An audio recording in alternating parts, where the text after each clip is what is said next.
Hello दोस्तों। आज GK में बिहार परिचय को आगे बढ़ाते हुए बिहार का प्राचीन इतिहास के प्रमुख तथ्यों की जानकारी आज साझा करेंगे। ये सारे तथ्य बहुत सारे आर्टिकल्स और बुक्स से एकत्रित किए हुए हैं और ये प्रतियोगी परीक्षाओं के लिए बहुत ही उपयोगी होंगे। तो चलिए शुरू करते हैं। बिहार का प्राचीन इतिहास पूरे भारत में सबसे विविध इतिहास में से एक है। क्यों? कि बिहार के बनाने वाले 3 मुख्य क्षेत्र मगध, मिथिला और अंग, प्रत्येक का एक अनूठा इतिहास और संस्कृति है। मानव सभ्यता की शुरुआती दिन और प्रथम सनातन धर्म की शुरुआत, दोनों कहानियां बिहार के प्राचीन इतिहास में शामिल हैं।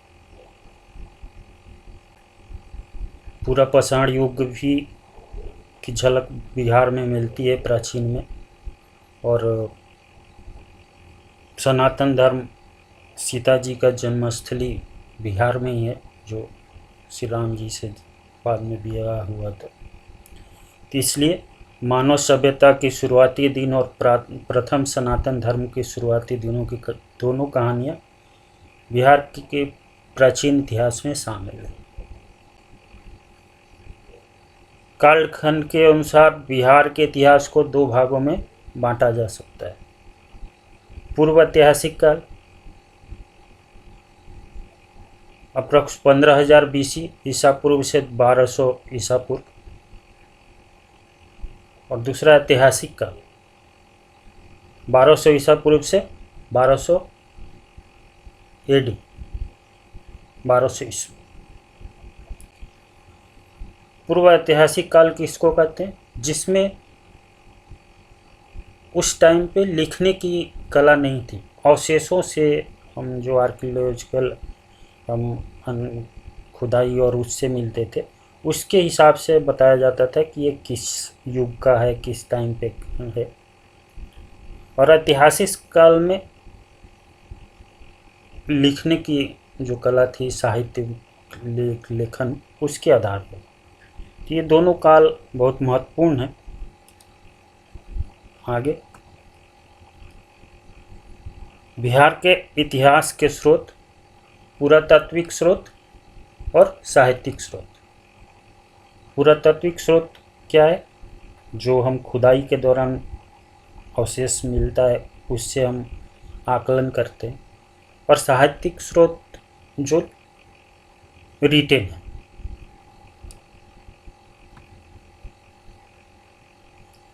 पूर्व ऐतिहासिक काल, जिसको हम पुरातात्विक स्रोत के द्वारा पाए।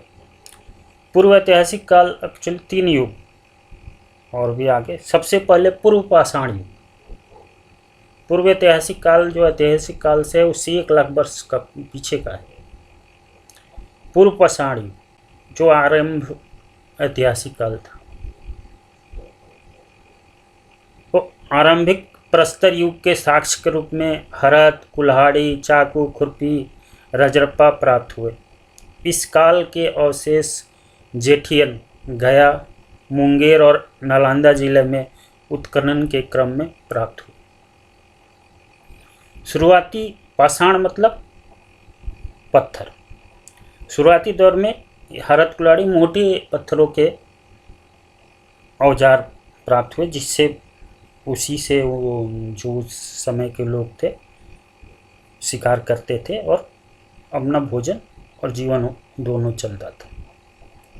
इसके अवशेष जो थे जेठियन, गया, मुंगेर और नालंदा जिले में मिले। मध्यवर्ती पाषाण युग 10,000 BC से 4,000 BC। इस काल के अवशेष हजारीबाग, सिंहभूम, संथाल परगना, रांची, ये सारे अब झारखंड में हैं, वहाँ से मिले।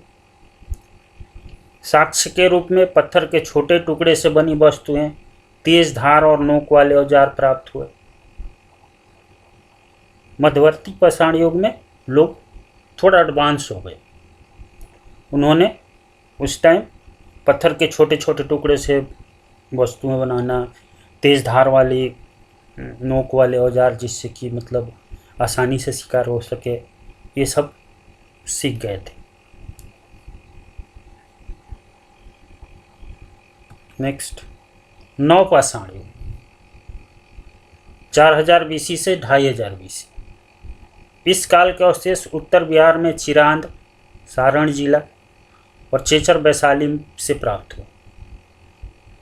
साक्ष्य के रूप में बने सूक्ष्म औजार और हड्डियों के बने सामान प्राप्त हुए। इस युग में आते थे पूर्व ऐतिहासिक काल में ही मानव ने आग जलाने की कला सीख ली थी। इस जो सूक्ष्म औजार और हड्डियों के बनाने, इस टाइम आग जलाने की कला आ गई थी। नेक्स्ट, ताम्रपाषाण युग 2500 BC से 1000 BC। इस काल के अवशेष चिरांद, चेचर, सोनपुर, मनेर, पटना से प्राप्त हुए।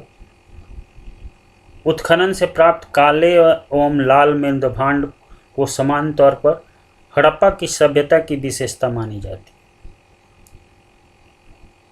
जब उत्खनन हुआ तो उसमें काले और लाल मेरुदंड जो ताम्र से बने होते, उसका जो है हड़प्पा सभ्यता का लीन की विशेषता मानी जाती है।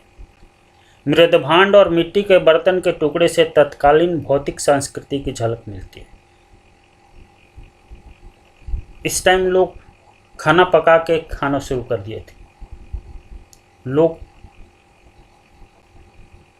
ताम्र का भी मतलब पत्थर के अलावा भी उन्होंने आगे बढ़ गए थे, औजार और जैसे ताम्र के बनाने लगे।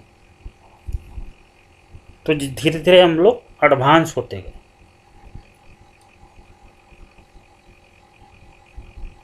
ऐतिहासिक काल जो 1000 BC से 600 BC तक को बोलते हैं, इस काल में लेखन प्रक्रिया शुरू हो गई थी, लिखने की कला आ गई थी और साहित्यिक संग्रह होने लगे थे। उसके आधार पे हम लिखित जो हमें वो मिला, उसके आधार पे हम बताते हैं। तो इस काल को इसीलिए ऐतिहासिक काल जो है, इसमें साहित्यिक स्रोत से ज्ञात होता है। पूर्व ऐतिहासिक काल में लिखने की कला नहीं थी, तो जो अवशेष मिलते थे उसके आधार पे डिसाइड किया जाता था कि अच्छा इस टाइम की सभ्यता है, इस टाइम ये होती थी। यह काल उत्तर वैदिक काल माना जाता है। बिहार में आर्यकरण भी इसी काल से प्रारंभ हुआ था। ऐतिहासिक काल को उत्तर वैदिक काल माना जाता है। इसी समय बिहार में आर्य लोग आना प्रारंभ किए थे। बिहार का प्राचीनतम वर्णम अथर्ववेद 10वीं से 8वीं शताब्दी ईसा पूर्व में एवं पंचवी ब्राह्मण 8वीं से 6वीं शताब्दी ईसा पूर्व में मिलता है। इन ग्रंथों में बिहार के लिए व्रात्य शब्द का उल्लेख है। उत्तर वैदिक काल में सबसे पहले 10वीं से 8वीं शताब्दी ईसा पूर्व में अथर्ववेद में और पंचवी ब्राह्मण में वर्णन मिलता है, जिसे बिहार को व्रात्य शब्द से उल्लेख किया गया है। ऐसा माना जाता है कि अथर्ववेद की रचना के समय ही आर्यों ने बिहार के क्षेत्र में प्रवेश किया था। ऐसा माना जाता है कि जो अथर्ववेद की रचना हुई थी उसी समय आर्यों ने बिहार में प्रवेश किया था। आर्यों के विदेह क्षेत्र में बसने की चर्चा 800 BC रचित शतपथ ब्राह्मण में भी की गई है। इसमें विदेह माधव द्वारा अपने पुरोहित गौतम राहुगण के साथ अग्नि का पीछा करते हुए सदा नीरा नदी, आज के डेट में गंडक तक पहुंचने का वर्णन है। इस क्रम में अग्नि ने सरस्वती नदी से सदा नीरा नदी तक जंगल को काट डाला, जिससे बने खाली क्षेत्र में आर्यों की बसने में सहायता मिली। आर्यों को विद्या में सबसे पहले 800 BC जो रचित थे शतपथ ब्राह्मण, उसमें भी जिक्र किया हुआ है। उसमें जो विदेह माधव हैं अपने पुरोहित राहुगढ़ के साथ आते हैं, वो पीछा करने का वर्णन है अग्नि का, जिससे कि अग्नि ने सरस्वती नदी से गंडक नदी तक जंगल को काट डाला, जहाँ पर आर्यों ने अपना बसने में बसे। ग्रंथों के उपलब्ध प्रमाणों के अनुसार आर्यों ने मगध क्षेत्र में बसने के बाद अंग क्षेत्र में भी आर्यों की संस्कृति का विस्तार किया। जब आर्यों ने मगध क्षेत्र में बसे तो फिर अपना जो संस्कृति है उन्होंने अंग क्षेत्र में भी विस्तार किया।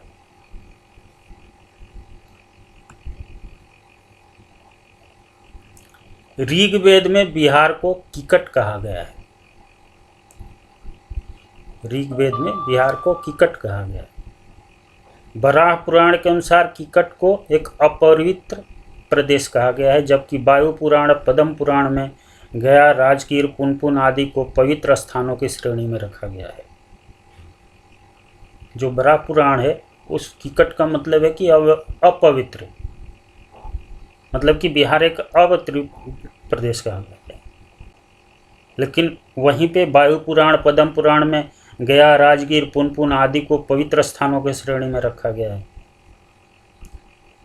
वाल्मीकि रामायण में मलद और करुणा शब्द का उल्लेख बक्सर के लिए किया गया है, जहाँ तड़िकाक्षसी का वध हुआ था। तड़िका राक्षसी का वध हुआ था। वो मलद और करुणा शब्द का इस्तेमाल बक्सर के लिए उन्होंने किया है। शतपथ ब्राह्मण, पंचविश ब्राह्मण, गौपथ ब्राह्मण, अत्रेय अरण्यक, कौशितकी अरण्यक, संख्यान अरण्यक, वजस्नेयी संहिता, पुराण, रामायण, महाभारत इत्यादि में वर्णित घटनाओं से उत्तर वैदिक कालीन बिहार की जानकारी मिलती है। जो उत्तर वैदिक कालीन बिहार है उसकी जानकारी ये रामायण, पुराण, महाभारत, शतपथ ब्राह्मण, ये सारी जो रचनाएं हैं इसमें जिक्र किया गया है अलग अलग में, अलग अलग तरीके से। उससे हमें उत्तर वैदिक कालीन बिहार की जानकारी प्राप्त होती है।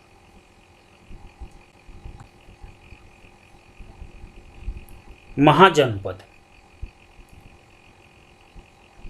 बौद्ध और जैन साहित्य में उल्लेख है कि 6वीं शताब्दी में भारत पर मगध के प्रभुत्व वाले कई छोटे राज्यों या शहर राज्यों का शासन था। 500 ईसा पूर्व तक 16 राजशाही और गणराज्यों का उदय हुआ, जिन्हें महाजनपद के नाम से जाना जाता था। बौद्ध और जैन साहित्य में 6वीं शताब्दी में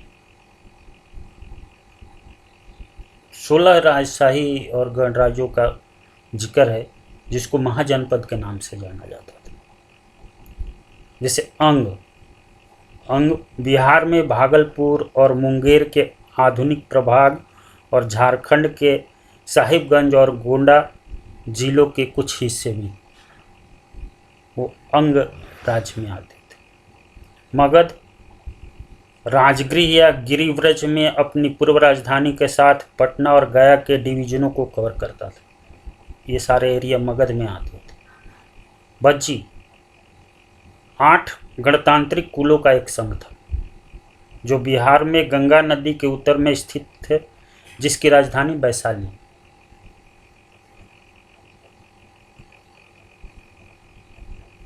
मल्ला एक गणतांत्रिक संघ भी है, जो पूर्वी उत्तर प्रदेश के आधुनिक जिला देवरिया, बस्ती, गोरखपुर और सिद्धार्थनगर को कवर करते, जिनकी 2 राजधानियां कुशीनारा और पावा है।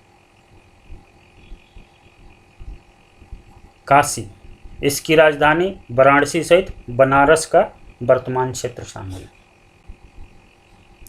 कौशल फैजाबाद, गोंडा, बहराइच आदि वर्तमान जिलों को कवर करता है। श्रावस्ती में इसकी राजधानी वत्स। कौशाम्बी में अपनी राजधानी के साथ इलाहाबाद और मिर्ज़ापुर आदि के आधुनिक जिलों को कवर करता है। चेदी आधुनिक बुंदेलखंड, जिसकी राजधानी सुक्तिमती थी। कुरु इंद्रप्रस्थ दिल्ली में अपनी राजधानी के साथ यमुना नदी के पश्चिम में आधुनिक हरियाणा और दिल्ली क्षेत्रों का कवर करता है। पंचाल पश्चिमी उत्तर प्रदेश की यमुना नदी के पूर्व तक के क्षेत्र को कवर करता है। इसकी राजधानी अहिच्छत्र है। सुरसेना ब्रजमंडल क्षेत्र को कवरता है, जिसकी राजधानी मथुरा थी। मत्स्य राजस्थान में अलवर, भरतपुर, जयपुर के क्षेत्र को कवर करता है। अवंती आधुनिक मालवा, जिसकी राजधानी उज्जैनी और महिष्मती थी। अस्मका नर्मदा और गोदावरी नदियों के बीच, इसकी राजधानी पोटना में है। गंधार पाकिस्तान के पश्चिमी भाग और पूर्वी अफगानिस्तान के क्षेत्र को कवर करता है। इसकी राजधानी तक्षशिला और पुष्कलवती है। कंबोजा पाकिस्तान के आधुनिक हजारा जिले से पहचाना जाता है। ये 16 महाजनपद 500 ईस्वी में थे। छोटे बड़े जैन और बौद्ध साहित्य में इनका उल्लेख है, जिसमें बिहार के 3 महाजनपद हैं, अंग, मगध और बज्जी। इसके बारे में हम जानकारी करेंगे। अंग साम्राज्य, इसकी स्थापना राजा महागोविंद ने की थी। इसका उल्लेख पहली बार अथर्ववेद में किया गया था। यह मगध साम्राज्य के उत्तर पूर्व में स्थित था। इसमें आज की तरह ही मुंगेर, भागलपुर और खगड़िया भी शामिल थे। चंपा वर्तमान भागलपुर में राजधानी थे। वेंत्सांग ने इसे चेनानपो और मालिन नाम भी दिए थे।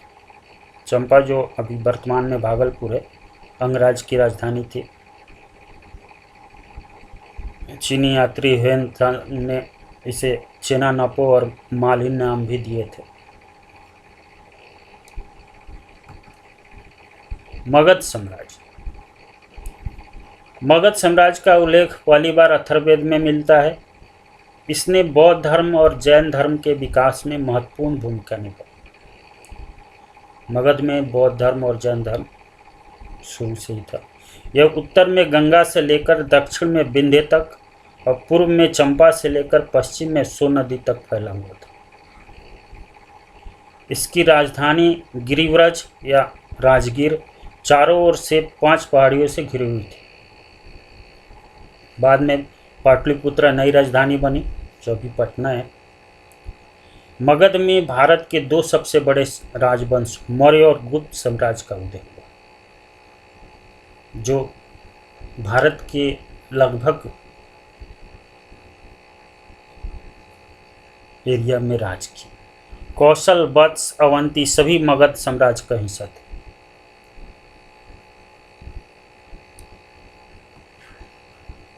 बजी साम्राज्य, बजी साम्राज्य में कुल 8 कुल शामिल थे, मतलब 8 वंश। यह भारत के उत्तरी भाग में स्थित था। राज्य के भीतर 3 प्रमुख कुल थे, विदेह, लिच्छवी और ज्ञात्रिका। वैशाली बज्जी की राजधानी थी। इसे दुनिया का पहला गणतंत्र भी माना जाता है। बज्जी संघ ही सबसे पहले गणतांत्रिक हो गया था। विदेह, इसका उल्लेख करने वाला पहला ग्रंथ यजुर्वेद है। इस राज्य की राजधानी जनकपुर थी, जो वर्तमान में नेपाल में स्थित है।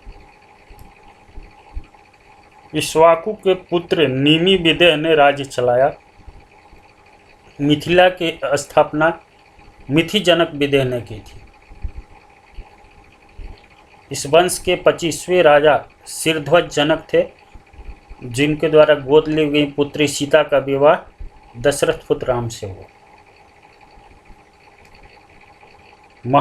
मगध के राजा महापद्म नंद ने विदेह राजवंश के अंतिम राजा करल जनक को पराजित कर मगध में मिला लिया।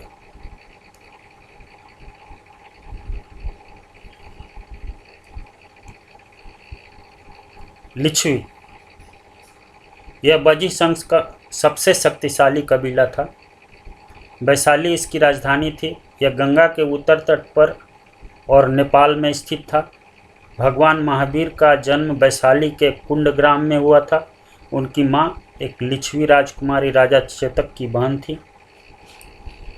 हर एक वंश के अजात शत्रु ने अंततः उन्हें मगध साम्राज्य में एकीकृत कर लिया था। लिच्छवी को मगध में मिला लिया था। ज्ञात्रिका, यह कबीला भगवान महावीर का घर था। उनके पिता इस कबीले के मुखिया थे। तो जो बजी संघ में जो 3 कुल थे, विदेह, लिच्छवी और ज्ञात्रिका, बाद में ये मगध के में मिल गए। 6वीं शताब्दी में विदेह राजतंत्र से बदलकर गणतंत्र हो गया था। यही बाद में लिच्छवी संघ के नाम से विख्यात हुआ। गणराज की शासन व्यवस्था कैसे थी? सारी शक्ति केंद्रीय समिति या संस्थागार में निहित थी। संस्थागार का कार्य जज, आजकल हम संसद में प्रजातंत्र है, उसी की तरह होती थी। इस प्रकार हम कह सकते हैं कि प्राचीन बिहार के मुख्य जनपद मगध, अंग, वैशाली और मिथिला भारतीय संस्कृति और सभ्यता की विशिष्ट आधारशिला है। जो प्राचीन बिहार के मुख्य जनपद मगध, अंग, वैशाली, मिथिला, आज का जो आधुनिक बिहार भारत है, इसकी रीढ़ कह सकते हैं। बिहार के प्राचीन मुख्य जनपद मगध, अंग, वैशाली और मिथिला, उनकी सभ्यता पे ही आधारशिला रखी है।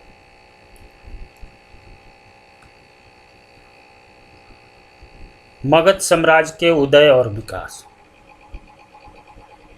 मगध का जो साम्राज्य का उदय और कैसे विकास हुआ, तो मगध का सर्वप्रथम उल्लेख अथर्ववेद में मिलता है। अभियान चिंतामणि के अनुसार वैदिक काल में मगध को कीकट कहा गया।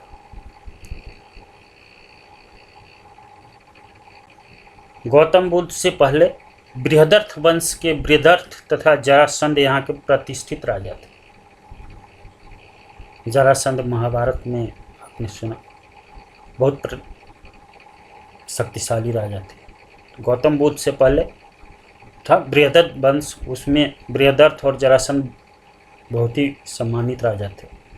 मगध महाजनपद की सीमा उत्तर में गंगा से दक्षिण में विंध्य पर्वत तक, पूर्व में चंपा से पश्चिम में सोन नदी तक विस्तृत थी।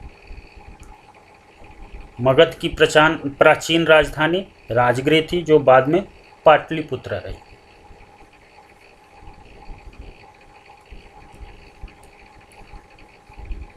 वैदिक कालीन मगध,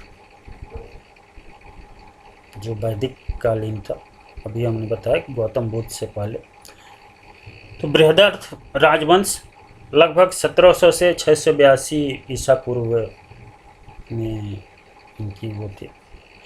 बृहदर्थ मगध का सबसे पहला ज्ञात राजा थे और उसका नाम ऋग्वेद में याद किया जाता है।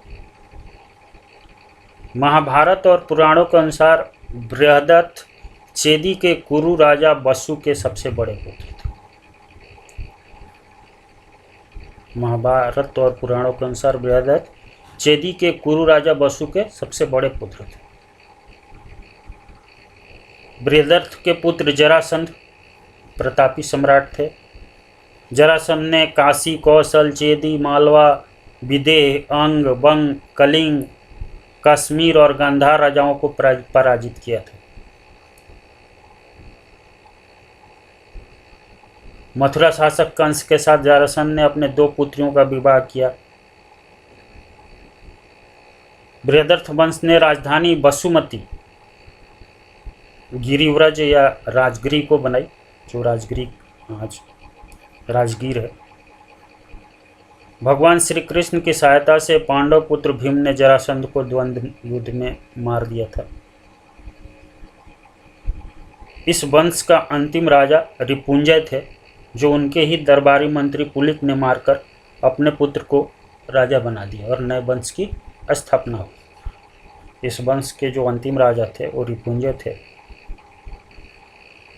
रिपुंजय के उनके ही मंत्री ने, पुलिक ने मार के अपने पुत्र को राजा बनाया और नए वंश की स्थापना की। प्रद्योत राजवंश के नाम से जाना गया, जो 682 से 544 ईसा पूर्व में हुआ।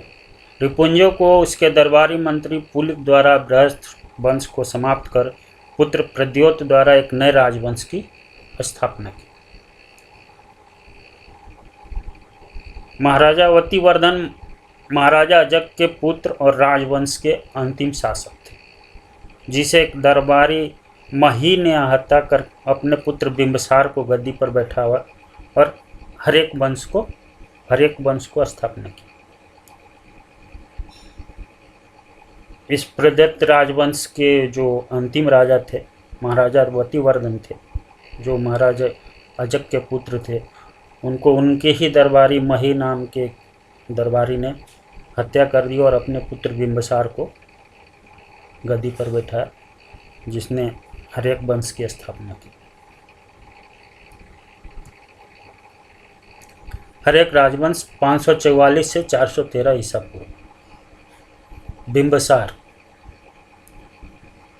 बिंबिसार ने 544 से 492 ईसा पूर्व तक शासन किया। बिंबिसार राजवंश का संस्थापक था। उसने प्रमुख राजवंशों में वैवाहिक संबंध स्थापित कर राज्य को फैलाया। बिंबिसार ने बहुत कूटनीतिक और दूरदर्शी थे। उन्होंने प्रमुख राजवंशों में वैवाहिक संबंध स्थापित किया, जिससे कि राज्य की सीमा और बढ़ती गई। सबसे पहले उन्होंने लिच्छवी गणराज्य के शासक चेतक की पुत्री चिलना के साथ विवाह किया। दूसरा प्रमुख वैवाहिक संबंध कौशल राजा प्रसेनजीत की बहन महाकौशल के साथ, और इसके बाद भद्रदेश की राजकुमारी क्षेमा के साथ विवाह किया। बिंबिसार ने अवंती, सिंध और गंधा के साथ दोस्ताना संबंध बनाया।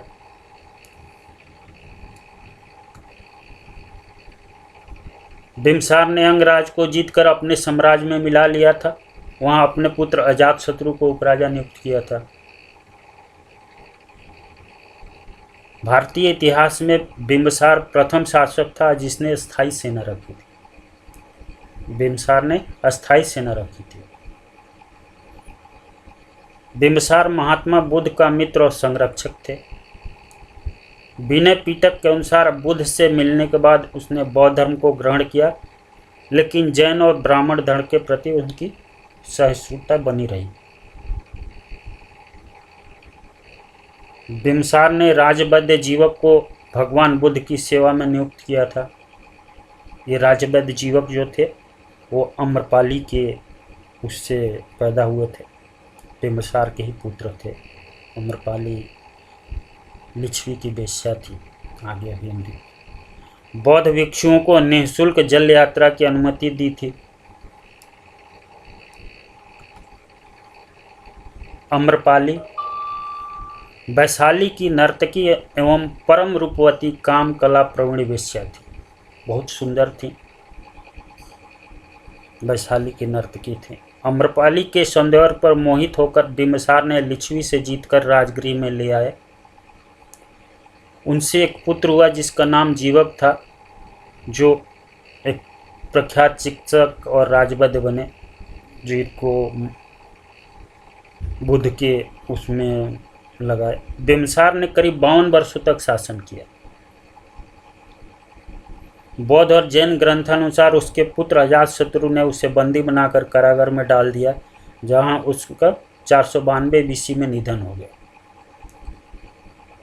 बौद्ध और जैन ग्रंथ के अनुसार उनके पुत्र जो अजातशत्रु से उन्हें बंदी बना लिए और कारागार में डाल दी। बहुत सारी यातनाएं दी, जहाँ 492 बीसी में उनका निधन हो गया। और इसके बाद अजातशत्रु राजा बने। अजातशत्रु 492 से 460 बीसी तक शासन किए। बिंबिसार के बाद अजातशत्रु मगध के सिंहासन पर बैठे। इसके बचपन का नाम कुणिक था। अजातशत्रु ने अपने बाहुबल और बुद्धिमानी से लिच्छवी, अवंती, मल्ल संघ पर आक्रमण कर अपने अधिकार में कर लिया। अजातशत्रु धार्मिक उदार सम्राट था। विभिन्न ग्रंथों के अनुसार वे बौद्ध और जैन दोनों मत के अनुयायी माने जाते हैं, लेकिन बृहत स्तूप की एक वेदिका के ऊपर अजातशत्रु बुद्ध की वंदना करते हुए दिखाए गए हैं। अजातशत्रु के शासनकाल में ही महात्मा बुद्ध 487 ईसा पूर्व महापरिनिर्वाण हुआ था और महावीर का भी निधन 468 BC में हुआ था, जो अजातशत्रु के शासनकाल में ही हुआ था। अजातशत्रु ने बुद्ध के महापरिनिर्वाण के बाद उनके अवशेषों पर राजगृह में स्तूप का निर्माण करवाया और 483 ईसा पूर्व राजगीर की सप्तपर्णी गुफा में प्रथम बौद्ध संगीत का आयोजन किया। इस संगीत में बौद्ध भिक्षुओं के संबंधित पिटकों को शुद्ध पटिक और विनय पटिक में विभाजित किया। सिंगली अनुसूचियों के अनुसार उसने लगभग 32 वर्षों तक शासन किया। अजातशत्रु ने लगभग 32 वर्षों तक शासन किया और 460 ईसा पूर्व में अपने पुत्र उदयन द्वारा मारा गया। अजातशत्रु भी अपने पुत्र द्वारा ही मारा गया। फिर उदयन राजा बने। अजातशत्रु के बाद 460 BC में उदयन मगध का राजा बने। इनकी माता का नाम पद्मावती था। उदयन शासक बनने से पहले चंपा का उपराजा था। वह पिता की तरह ही वीर और विस्तारवादी नीति का पालक था। इसने पाटलिपुत्र को बसाया और अपनी राजधानी राजगृह से पाटलिपुत्र स्थापित की। उदयन ने ही राजधानी मगध की पाटलिपुत्र स्थापित की। मगध के प्रतिद्वंदी राज अवंती के गुप्तचर द्वारा उदयन की हत्या कर दी गई। कुछ समय बाद मगध के जो अवंती को उन्होंने मिला लिया था, उसके गुप्तचरों ने उदयन की हत्या कर दी। हर्यक वंश के अंतिम राजा नरकदशक था, जो अत्यंत निर्बल और विलासी था। राज्य में विद्रोह हुआ और उनके सेनापति शिशुनाग ने उनको मार दिया और खुद राजा बने। इस प्रकार हर्यक वंश का अंत हुआ और शिशुनाग वंश की स्थापना 412 ईस्वी में BC में हुई, ईसा पूर्व में हुई।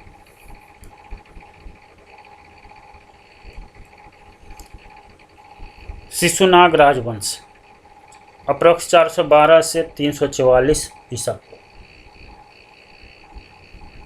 शिशुनाग जो उदयन के में सेनापति थे, जिन्होंने उदयन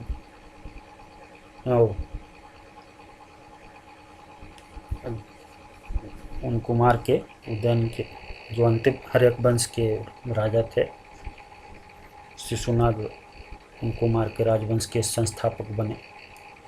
शिशुनाग एक शक्तिशाली शासक था, जिसने गिरिव्रज के अलावा वैशाली नगर को भी अपना राजधानी बनाया।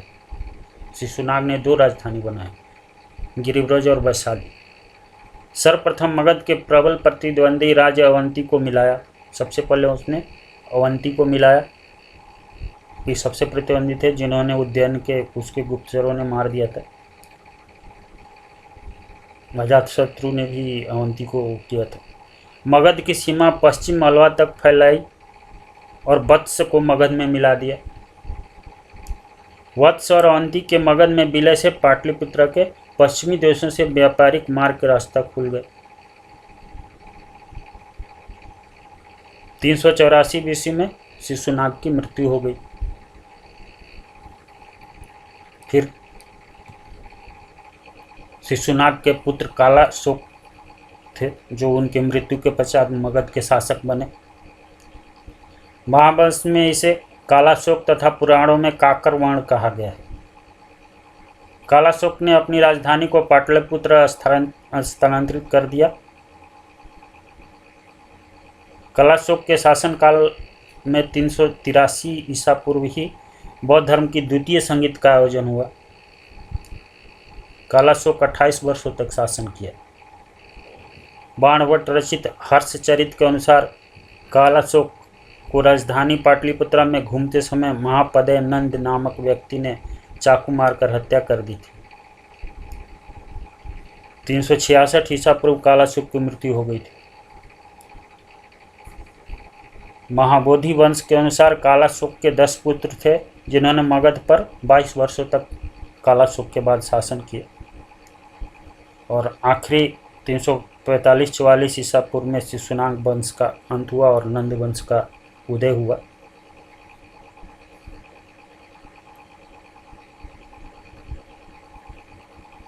नंद वंश लगभग 345 से 322 ईसा पूर्व तक रहा। 344 BC में महापद्य नंद नामक व्यक्ति ने नंद वंश, जिन्होंने कालाशोक को मारा था, स्थापना की। पुराणों में इसे महापदम तथा महाबोधि वंश में उग्रसेन कहा गया है। महापद्य नंद नाई जाति के थे। उसे महापदम, एकारट, सर्वछत्रांतक आदि उपाधि से भी विभूषित किया गया है। महापदम नंद पहला शासक था जो गंगा घाटी के सीमाओं का अतिक्रमण कर विंध्य पर्वत के दक्षिण तक विजय पताका लहराई। व्याकरण के आचार्य पाणिनि महापदम नंद के मित्र थे। इस वंश के अंतिम शासक धनानंद थे, जो नंद वंश के अंतिम शासक थे। ये भी बहुत शक्तिशाली थे लेकिन लालची थे। नंद वंश के समय मगध राजनीतिक दृष्टि से अत्यंत समृद्धशाली साम्राज्य बन गया। वर्ष, उपवर्ष, वर, रुचि, कात्यायन जैसे विद्वान नंद वंश शासन में हुए। धनानंद के शासनकाल में भारत पर आक्रमण सिकंदर द्वारा किया गया। सिकंदर ने के जाने के बाद मगध में बहुत अशांति अवस्था फैली। धनानंद एक लालची और धन संग्रही शासक, जिसने महान विद्वान चाणक्य को भी अपमानित किया था। बाद में चाणक्य ने अपनी कूटनीति से धनानंद को पराजित कर चंद्रगुप्त मौर्य को मगध का शासक बना, जिससे कि मौर्य वंश की स्थापना हुई, जो मगध को बहुत बड़ा साम्राज्य बनाए। मौर्य वंश 322 ईस्वी से 185 BC, लगभग 2 सदी चली। 322 BC में चंद्रगुप्त मौर्य ने अपने गुरु चाणक्य की सहायता से धनानंद की हत्या कर मौर्य वंश की नींव डाली थी। चंद्रगुप्त मौर्य ने नंदों के अत्याचार और घृणित शासन से मुक्ति दिलाई और देश को एकता के सूत्र में बांधा और मौर्य साम्राज्य की स्थापना की। इस कार्य में अर्थशास्त्र नामक पुस्तक द्वारा चाणक्य ने सहयोग किया। चाणक्य ने एक पुस्तक लिखा था अर्थशास्त्र, उसके थ्रू चाणक्य के और नाम थे विष्णुगुप्त, कौटिल्य, ये चाणक्य के अन्य नाम थे। आर्यों के आगमन के बाद यह प्रथम स्थापित साम्राज्य था। मौर्य वंश आर्यों के आगमन के बाद से पहला साम्राज्य था जो स्थापित हुआ।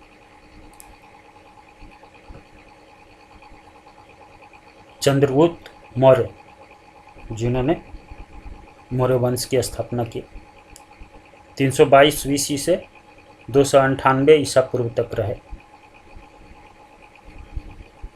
चंद्रगुप्त मौर्य के जन्म में बहुत सारे विरोधाभास है, अलग अलग ग्रंथों में अलग अलग लेकिन सबके अवलोकन से ये पाया गया कि चंद्रगुप्त मौर्य वंश का क्षत्रिय था। चंद्रगुप्त के पिता मौर्य नगर के प्रमुख थे। जब वो गर्भ में थे चंद्रगुप्त, तो उनके पिता की युद्ध भूमि में मृत्यु हो गई थी। बाद में चंद्रगुप्त मौर्य को पाटलिपुत्र में जन्म हुआ था तथा एक गोपालक द्वारा पाला गया। चरवाहा और शिकारी के रूप में राजा के गुण होने का पता चाणक्य ने कर लिया और उसी 1000 करसापण में खरीद लिए चंद्रगुप्त को। और तत्पश्चात तक्षशिला ले जाके उनको सर्व विद्या में निपुण बनाया। जिस समय चंद्रगुप्त मौर्य राजा बना, भारत की राजनीतिक स्थिति बहुत खराब थी। जब चंद्रगुप्त मौर्य राजा बने थे उस टाइम भारत क्योंकि सिकंदर उसी टाइम बाहर तो मगध को नष्ट करके, और धनानंद जो नंद वंश था और धनानंद बहुत लालची था, तो बहुत अव्यवस्था फैल गई थी। तो जब चंद्रगुप्त मौर्य राजा बने थे तो भारत की राजनीतिक स्थिति बहुत अच्छी नहीं थी। फिर चंद्रगुप्त मौर्य ने 317 ईसा पूर्व तक संपूर्ण सिंध और पंजाब प्रदेशों पर अधिकार कर लिया। सिंध और पंजाब का एक छत्र शासक हो गए 317 ईस्वी तक। जब वो पंजाब और सिंध विजय के बाद उन्होंने फिर चाणक्य की मदद से धनानंद को हराया और एक विशाल साम्राज्य मगध के शासक बने। सिकंदर के मृत्यु के बाद सेल्यूकस जो उत्तराधिकारी बने, तो सेल्यूकस ने जो सिकंदर द्वारा जीती हुई भूभाग थी उसको पुनः प्राप्त करने के लिए 305 ईस्वी में फिर से भारत पर उन्होंने आक्रमण किया। इसके फलस्वरूप क्या हुआ कि चंद्रगुप्त मौर्य ने सेल्यूकस को पराजित कर दिया और हेरात, एरिया, अराकोसिया, कंधार, जोडेसिया, प्रोविंसडाई, काबुल के भूभाग को अधिकृत कर विशाल भारतीय साम्राज्य की स्थापना की। चंद्रगुप्त मौर्य ने सेल्यूकस को पराजित कर दिया, जिससे कि हेरात, कंधार, काबुल के बहुत बड़ा भूभाग भारतीय साम्राज्य में मिल गया। जब सेल्यूकस हार गए तो उन्होंने अपने पुत्री हेलन का विवाह चंद्रगुप्त मौर्य के साथ कर दी और मेगास्थनीज को राजदूत के रूप में चंद्रगुप्त मौर्य के दरबार में नियुक्त कर दिया। और मौर्य वो बाहरी सेल्यूकस जो यूनानी थे वो बाहर चले गए भारत से। चंद्रगुप्त मौर्य ने अपना साम्राज्य उत्तर पश्चिम में ईरान से लेकर पूर्व में बंगाल तथा उत्तर में कश्मीर से लेकर दक्षिण में उत्तरी कर्नाटक तक विस्तृत किया। लगभग भारत के पूरे राज्य कहेंगे तो, और कहाँ से शासन करते थे? मगध से। तो बहुत बड़ा साम्राज्य। अंतिम समय में चंद्रगुप्त मौर्य जैन मुनि भद्रबाहु के साथ श्रावण बेलगोला चले गए, जहाँ पे 298 ईसा पूर्व में उपवास द्वारा चंद्रगुप्त मौर्य ने अपना शरीर त्याग दिया।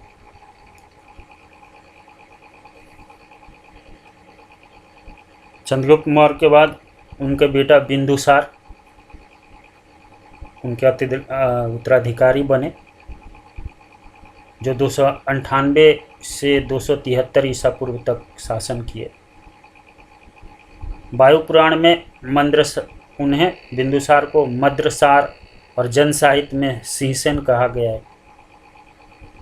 यूनानी लेखकों ने उन्हें अभिलोचेटस कहा है। बिंदुसार को अभिलोचेटस कहा। जैन ग्रंथों के अनुसार बिंदुसार की माता दोधरा थी। थेरवदा परंपरा के अनुसार वो ब्राह्मण धर्म का अनुयायी था। बिंदुसार के ही दरबार में सीरिया के राजा एंटियोकस ने डायमाइकस नामक राजदूत भेजा था। मिस्र के राजा टलमे के काल में डायनोसियस नामक राजदूत बिंदुसार के राजसभा में आए थे।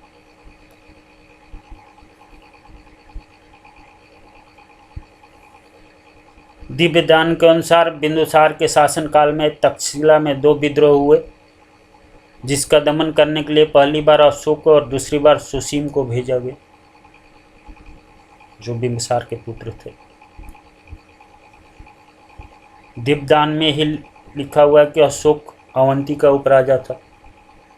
बिंदुसार की सभा में 500 सदस्यों वाली मंत्री परिषद थी, जिसका प्रधान खलाट था। बिंदुसार ने 25 वर्षों तक राज्य किया। अंततः 273 ईसा पूर्व में उनकी मृत्यु हो गई। उसके बाद बिंदुसार एक्चुअली सुसीम को राजा बनाना चाहते थे, अशोक को नहीं बनाना चाहते थे।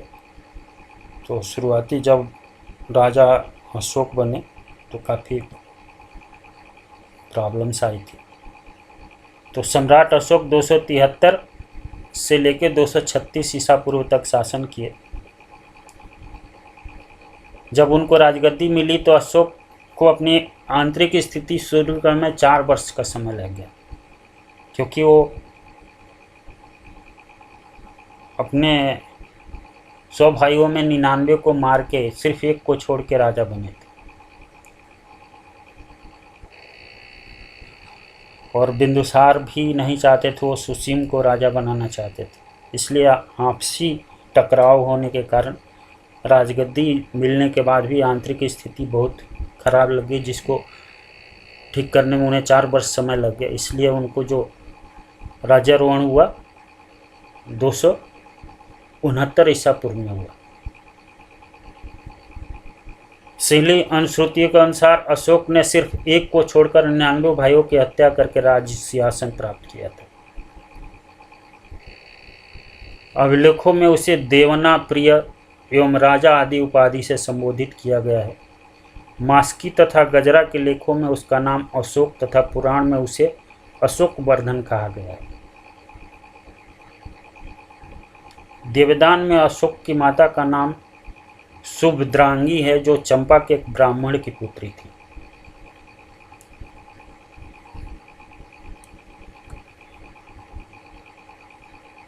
सम्राट अशोक का जो कलिंग युद्ध है बहुत ही टर्निंग पॉइंट और बहुत विनाशक युद्ध हुआ था।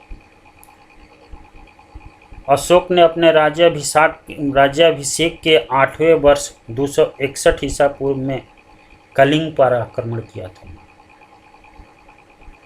उनके 13वें शिलालेख के अनुसार कलिंग युद्ध में 1,50,000 व्यक्ति बंदी बनाकर निर्वासित कर दिए गए। 1 लाख लोगों की हत्या कर दी गई थी। कलिंग युद्ध ने अशोक के हृदय में महान परिवर्तन कर दिया। इतना नरसंहार देके वो द्रवित हो गए, जिससे कि उसका हृदय मानवता के प्रति दया और करुणा से उद्वेलित हो गया। फिर अशोक ने युद्ध क्रिया को सदा के लिए बंद कर देने की प्रतिज्ञा की। यहाँ से आध्यात्मिक और धम्म विजय का युग शुरू हुआ। उन्होंने युद्ध क्रियाओं को हमेशा के लिए त्याग दिया और अध्यात्म की ओर चले गए। अशोक ने बौद्ध धर्म को अपना धर्म स्वीकार किया।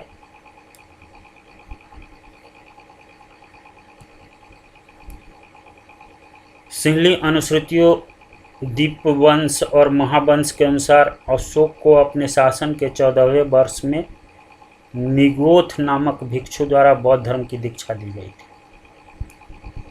तत्पश्चात मोगली पुत्र निश के प्रभाव से वह पूर्णतः बौद्ध हो गए।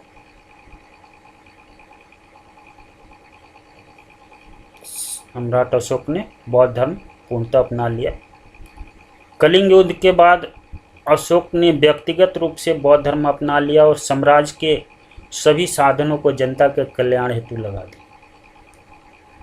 सिर्फ जनता के कल्याण के लिए सोचते रहते। अशोक के शासन काल में ही पाटलिपुत्रा में तृतीय बौद्ध संगीत का आयोजन किया गया, जिसकी अध्यक्षता मोगली पुत्र तिस्या ने की।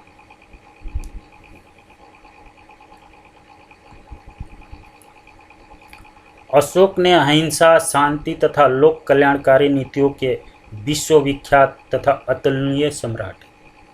अशोक ने कलिंग युद्ध के बाद जब वो बौद्ध धर्म अपना लिए, द्रवित उनका हृदय परिवर्तन जब हुआ, तो बिल्कुल अहिंसा, शांति और उनकी जो नीतियाँ थी लोक कल्याणकारी थी, जिससे कि विश्वविख्यात हुए। H.G. वेल्स के अनुसार अशोक का चरित्र इतिहास के स्तंभों को भरने वाले राजाओं, सम्राटों, धर्माधिकारियों, संत महात्माओं के आदि के बीच प्रकाशमान है और आकाश में प्रायः एकाकी तारा की तरह चमकता है। H.G. वेल्स ने अशोक के चित्रण किया है। अब ये मौर्य वंश के शासन कैसे चलता था? भारत में सर्वप्रथम मौर्य वंश के शासन काल में ही राष्ट्रीय राजनीतिक एकता स्थापित हुई थी। राष्ट्र स्तर पे, क्योंकि मौर्य वंश पूरे भारत में फैल गए थे। चाणक्य ने राज्य सप्तांग सिद्धांत निर्दिष्ट किया था, जिनके आधार पर मौर्य प्रशासन और उसकी गृह तथा विदेश नीति संचालित होती थी, जिसमें राजा, अमात्य, जनपद, दुर्ग, कोष, सेना, मित्र, इन्होंने चाणक्य ने यह सिद्धांत दिया था, इसी पे मौर्य शासन चलता था।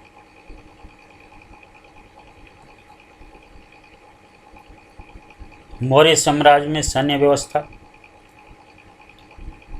तो सैन्य व्यवस्था 6 समितियों में विभक्त सैन्य विभाग द्वारा निर्दिष्ट थी।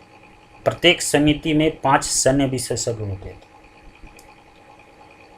मौर्य साम्राज्य में जो सैन्य व्यवस्था थी उसमें 6 समितियां थीं अलग अलग।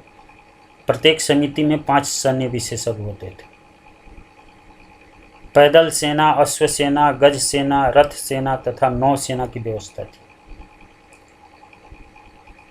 सैनिक प्रबंधन का सर्वोच्च अधिकारी अंतपाल कहलाता था, जो सीमांत क्षेत्रों का भी व्यवस्थापक होता था।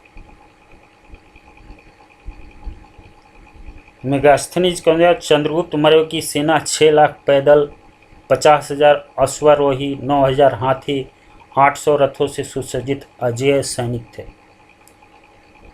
इस टाइम मेगास्थनीज जब चंद्रगुप्त मौर्य के टाइम में 6 लाख पैदल सेना थी, 50,000 घुड़सवार, 9,000 हाथी की सेना, 800 रथों से सुसज्जित सैनिक थे।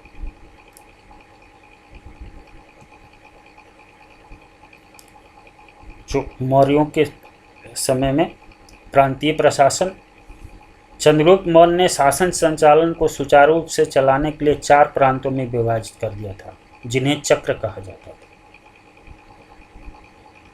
चंद्रगुप्त मौर्य ने शासन को अच्छा तरीका से चले, तो इसलिए 4 प्रांत में उन्होंने बांटे। इस प्रांतों को राजकुमारों द्वारा ही प्रबंधन किया जाता था उसका। इन प्रांतों का शासन सम्राट के प्रतिनिधि द्वारा संचालित होता था। प्रांतों का प्रशासन राजवंशीय कुमार और आर्यपुत्र द्वारा होता था। सम्राट अशोक के काल में प्रांत की संख्या 5 हो गई थी, कलिंग भी जुड़ गया था। सम्राट अशोक के समय जो प्रांत की संख्या और राजधानी थी, प्राची मध्य देश को बोला जाता था, पाटलिपुत्र जहाँ राजधानी थी। उत्तरापथ तक्षशिला, दक्षिणापथ सुवर्णगिरी, अवंती राष्ट्र, उज्जैनी, कलिंग, तोलाई। इस प्रकार 5 प्रांत हो गए थे सम्राट अशोक के समय, जिसके अंतर्गत प्रांतीय प्रशासन चलता था। नगर प्रशासन, मेगास्थनीज के अनुसार मौर्य शासन की नगरीय प्रशासन 6 समिति में विभक्त थी। प्रथम समिति उद्योग शिल्पों का निरीक्षण करता था। द्वितीय समिति विदेशियों की देखरेख करता। तृतीय समिति जनगणना। चतुर्थ समिति व्यापार वाणिज्य की व्यवस्था। पंचम समिति विक्रय की व्यवस्था निरीक्षण। और षष्ठ समिति बिक्री कर व्यवस्था। इस तरह नगर प्रशासन 6 समितियों में विभक्त था।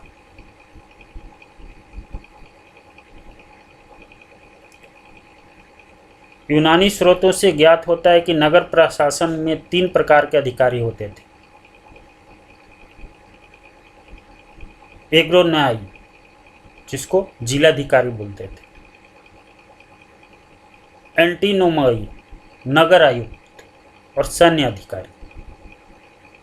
नगर प्रशासन में 3 प्रकार के अधिकारी होते थे, जिलाधिकारी, नगर आयुक्त, सैन्य अधिकारी। मगध साम्राज्य के महान सम्राट अशोक की मृत्यु लगभग 337-36 ईसा पूर्व में हो गई थी। उनके उपरांत लगभग 5 दशक मौर्य वंश का शासन चलता रहा, लेकिन जो भी उत्तराधिकारी बने काफ़ी कमज़ोर थे। अंत में मौर्य वंश समाप्त हो जाता है। तो मौर्य वंश के पतन का क्या कारण था? मौर्य साम्राज्य का पतन। मौर्य सम्राट की मृत्यु के अशोक की मृत्यु के उपरांत करीब 2 सदियों से चले आ रहे शक्तिशाली मौर्य साम्राज्य का विघटन होने लगा। सम्राट अशोक की मृत्यु के बाद जो भी शासक बने काफ़ी कमज़ोर और दुर्बल थे, जिसके चलते जो राज्यों को इन्होंने जोड़ के रखा था, बड़ा साम्राज्य बना था, वो अपने आप को स्वतंत्र घोषित करने लगे। अंतिम मौर्य सम्राट बृहद्रथ की हत्या उसके सेनापति पुष्यमित्र ने कर दी और मौर्य सम्राट समाप्त हो गया। मौर्य साम्राज्य के पतन के निम्न कारण: अयोग्य एवं निर्बल उत्तराधिकारी, प्रशासन का अत्यधिक केंद्रीकरण, राष्ट्रीय चेतना का अभाव, आर्थिक एवं सांस्कृतिक असमानताएं, प्रांतीय शासकों के अत्याचार, करों की अधिकता। इन सारे कारणों के चलते मौर्य साम्राज्य की पतन हो गई। सबसे गंभीर कारण तो दुर्बल जब शासक रहेगा तो साम्राज्य चलेगा नहीं और व्यवस्थित नहीं हो सकता। विभिन्न इतिहासकारों ने अलग अलग अपनी मत से बताया उनके पतन का कारण। विभिन्न इतिहासकारों ने मौर्य वंश के पतन के लिए भिन्न भिन्न कारणों का उल्लेख किया, जैसे कि हरप्रसाद शास्त्री ने धार्मिक नीति और ब्राह्मण विरोधी नीति के कारण मौर्य वंश का मानते हैं कि पतन हुआ। हेमचंद राय चौधरी के अनुसार सम्राट अशोक की अहिंसक और शांतिप्रिय नीति। डी कौशाम्बी के अनुसार आर्थिक संकटाग्रस्त व्यवस्था का होना। डी झा के अनुसार निर्बल उत्तराधिकारी। रोमिला थापर के अनुसार केंद्रीय शासन अधिकारी तंत्र का अव्यवस्था और अप्रशिक्षित होना। तो अलग अलग इतिहासकारों ने अलग अलग कारणों से मौर्य वंश का पतन बताया। और आज हम बिहार के प्राचीन इतिहास में यही समाप्त करते हैं। अभी इससे आगे और है, जिसमें गुप्त साम्राज्य मुख्य है, क्योंकि मगध के 2 ऐसे बड़े साम्राज्य हैं, एक मौर्य साम्राज्य और एक गुप्त साम्राज्य, जो बहुत बड़े और भारतवर्ष पे बहुत अमिट छाप है उनका, और उन्हीं की मिला जुला जो आज की आधुनिक भारत की है उसी से लिया गया बेस कह सकते हैं। तो नेक्स्ट सेशन में हम इससे आगे पढ़ेंगे, और हम उम्मीद करते हैं कि अगर आप जितनी बार इसको रिवाइज करेंगे तो इससे आपको प्रतियोगी परीक्षाओं में बहुत लाभ मिलेगा। तो आज समाप्त करते हैं। Thank you.